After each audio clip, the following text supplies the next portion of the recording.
Assalamualaikum warahmatullahi wabarakatuh. Kami dari kelompok 1 ingin mempresentasikan makalah kami yang berjudul Ragam Dialog. Baiklah, saya akan memperkenalkan anggota kelompok.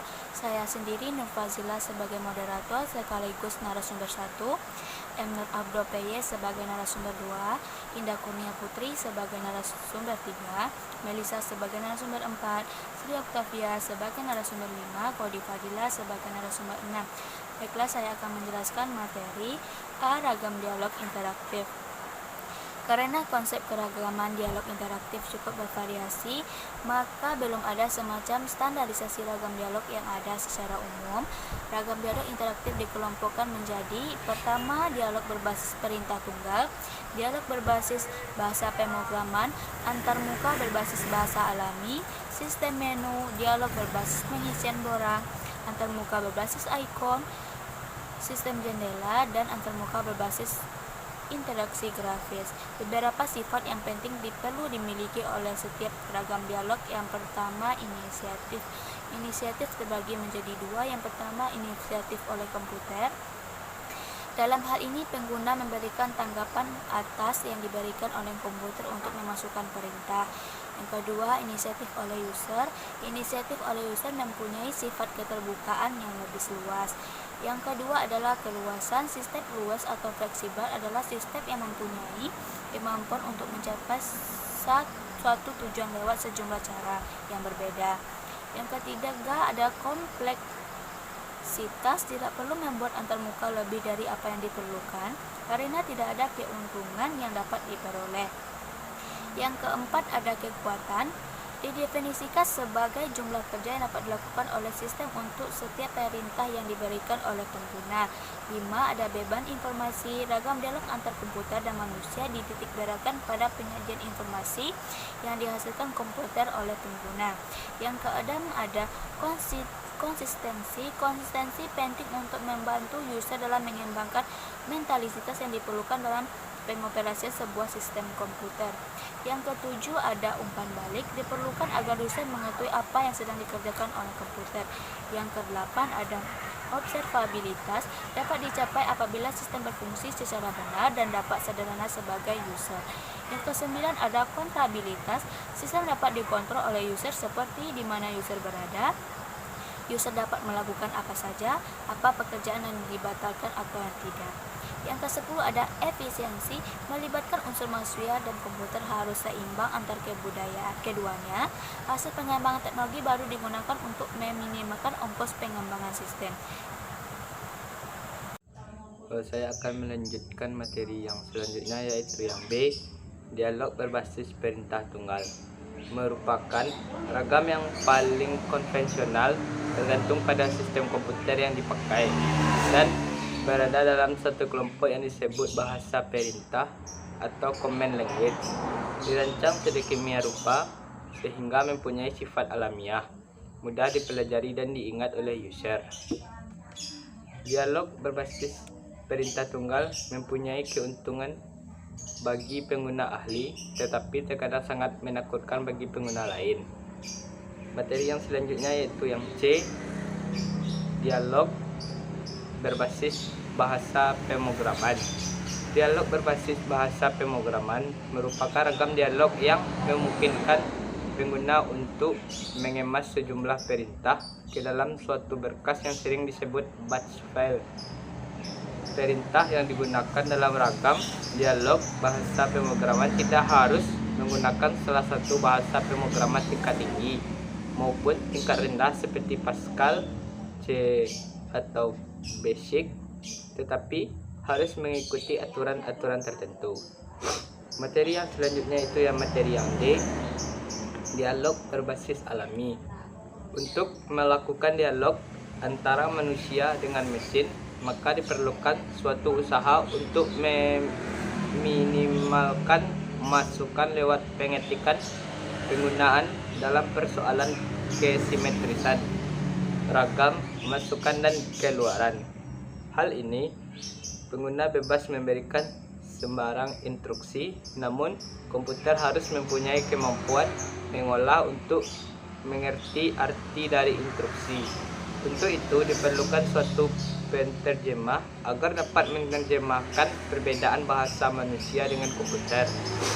Keuntungannya adalah tidak memerlukan sintaksis luwes alamiah, merupakan inisiatif campuran, dan kerugiannya adalah mempunyai dualis, tidak presis, bertele-tele, perancangan perangkat lunak yang rumit dan tidak efisien.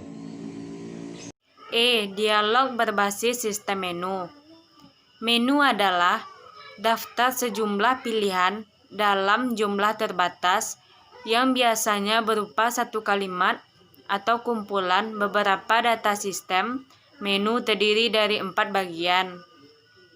Yang pertama, sistem menu daftar.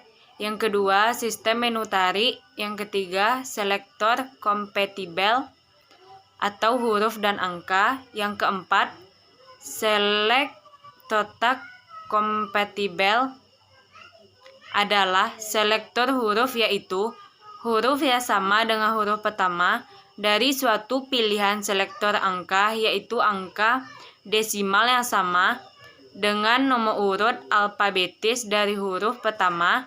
Pilihan penggunaan tanda terang yang dapat digerakkan pada semua pilihan yang ada di layar dengan cara menggunakan arah pada keyboard, dan juga dengan cara mengarahkan mouse pada pilihan yang diinginkan.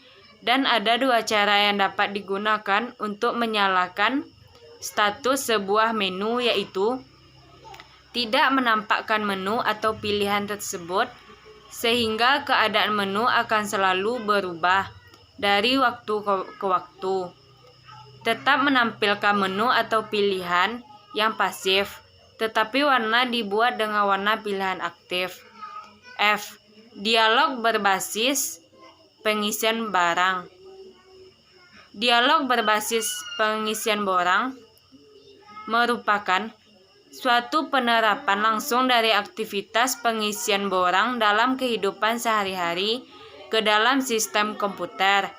Kualitas antarmuka berbasis pengisian barang tergantung pada 3 aspek, yaitu tampilan pada layar monitor yang mencerminkan struktur data manusia yang diperlukan oleh sistem, kejelasan perancangan dan penyajiannya secara visual pada layar monitor, derajat kebenaran dan kehandalan penerimaan data masukan oleh program lewat berbagai fasilitas pemasukan data yang ada di dalam barang tersebut. Hal-hal yang perlu diperhatikan dalam perancangan tampilan barang yaitu proteksi tampilan, pembatasan tampilan yang tidak dapat diakses pengguna, batasan medan tampilan, penentuan panjang yang tetap atau berubah, menggunakan format bebas atau tertentu. Isi medan petunjuk pengisian tampilan, medan penggunaan warna berintensitas rendah, warna tampilan yang berbeda, dan lain-lain. Default, tentukan tempatnya, apakah pada bagian yang tidak dapat diakses pengguna ataukah pada bagian pemasukan data. Bantuan help cara pengisian barang. Medan penghentian masukan data dapat diakhiri dengan menekan tombol enter atau return, atau mengisi karakter terakhir dengan karakter tertentu, atau dengan cara berpindah ke medan lain. Dan navigasi menggunakan tombol tab untuk urutan yang tetap, atau dapat pula digerakkan secara bebas menggunakan mouse. Pembetulan kesalahan menggunakan tombol backspace dengan menindih overwrite isian lama, dengan jalan membersihkan dan mengisi kembali medan tersebut, dan lain-lain. Poin G-nya yaitu dialog berbasis icon. Dialog berbasis icon adalah ragam dialog yang banyak menggunakan simbol-simbol dan tanda-tanda untuk menunjukkan suatu aktivitas tertentu. Keuntungan dari dialog berbasis icon ini yaitu gambarnya bersifat umum, mudah diingat dan dipelajari, sehingga mempertinggi kinerja pengguna, tidak tergantung pada suatu bahasa. Kerugiannya yaitu cenderung membingungkan dan boros tempat dan sangat tidak efektif. Poin hanya yaitu dialog berbasis sistem penjendelaan atau Windows. Sistem penjendelaan atau Windows adalah sistem antarmuka yang memungkinkan pengguna untuk menampilkan berbagai informasi ke dalam bagian-bagian layar yang tidak saling mempengaruhi. Jenis-jenis dari jendela atau Windows yang pertama yaitu jendela TTY. Adalah jendela yang paling sederhana. Contohnya, ketika Anda berada pada download. Jenis selanjutnya yaitu Time Multiplate Windows. Adalah jendela yang dapat digeser dan Frame at a Time Windows. Contohnya text editor atau menu tarik. Jenis selanjutnya yaitu Spec Multiplate Windows. Adalah lebar layar dibagi menjadi beberapa jendela dengan ukuran yang bervariasi. Contohnya Microsoft Windows XP. Jenis selanjutnya yaitu jendela non-homogen. Adalah jenis jendela yang tidak dapat dikelompokkan dalam jendela-jendela tadi. Contohnya icon dan zoom Windows. Pemanfaatan sistem penjendelaan atau Windows yaitu penampilan lebih banyak informasi, pengaksesan lebih banyak sumber informasi, pengkombinasian berbagai sumber informasi, pengontrolan bebas atas sejumlah program, pengingatan, komen konteks atau aktivitas from, dan penyajian jamak. Assalamualaikum warahmatullahi wabarakatuh. Perkenalkan, nama saya Sri Oktavia dengan NPM 1910073. Pada kesempatan kali ini saya akan menjelaskan materi I dan J. Materi I, dialog berbasis manipulasi langsung. Manipulasi langsung merupakan ragam dialog yang menyajikan langsung suatu aktivitas oleh sistem kepada pengguna, sehingga aktivitas itu akan dikerjakan oleh sistem komputer.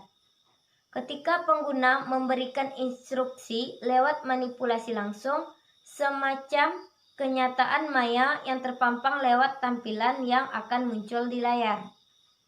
Penerapan manipulasi langsung. 1. Kontrol proses. Contohnya, pembangkitan dan penyaluran listrik yang terhubung dengan sistem secara online. 2. Simulator. Simulator merupakan sistem miniatur yang mencoba menirukan kinerja suatu sistem yang berskala sangat besar atau sangat kecil jika dilihat oleh kacamata orang awam. Contohnya simulator penerbangan.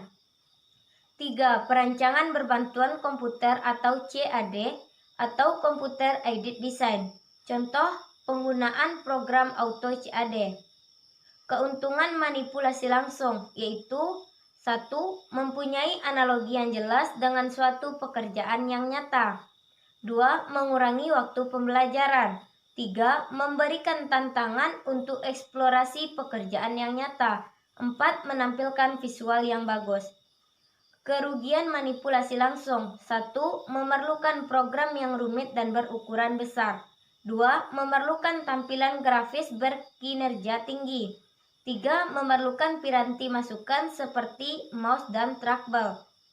4. Memerlukan perancangan tampilan dengan kualifikasi tertentu. Materi J. Dialog antarmuka berbasis interaksi grafik. Dialog berbasis interaksi grafik merupakan dialog yang menggunakan bentuk visual seperti grafik, icon, dan animasi. Contohnya pada Microsoft Word. Ketika kursor mendekati suatu icon, maka akan muncul pesan yang menunjukkan icon tersebut. Sekian dari saya. Kalau ada kata-kata yang salah, mohon dimaafkan. Assalamualaikum warahmatullahi wabarakatuh. Jenis-jenis diagram dialog. Yang pertama, kategori ragam dialog. Berikut ini terdapat beberapa kategori ragam dialog, antara lain yang pertama yaitu dialog berbasis perintah tunggal, yaitu perintah-perintah tunggal yang dioperasikan tergantung dengan sistem operasi komputer. Dipakai bahasa perintah harus dirancang sedemikian rupa sehingga mereka mempunyai sifat alamiah, yakni mudah dipelajari dan diingat oleh kebanyakan pengguna meskipun bersifat buatan. Selanjutnya yang kedua, dialog berbasis bahasa pemrograman ialah ragam dialog yang kemungkinan user untuk memerintahkan beberapa jumlah perintah ke dalam suatu database atau berkas yang disebut dengan batch file. Batch file ialah file teks yang berisi beberapa perintah dasar yang ada pada sistem operasi Windows. Selanjutnya yang ketiga yaitu antarmuka berbasis bahasa alami, ialah dialog yang berisikan instruksi-instruksi dalam bahasa alami atau manusia yang diterjemahkan oleh sistem penerjemahnya. Yang kedua yaitu sistem menu, ialah dialog yang menampilkan daftar sejumlah pilihan dalam jumlah terbatas.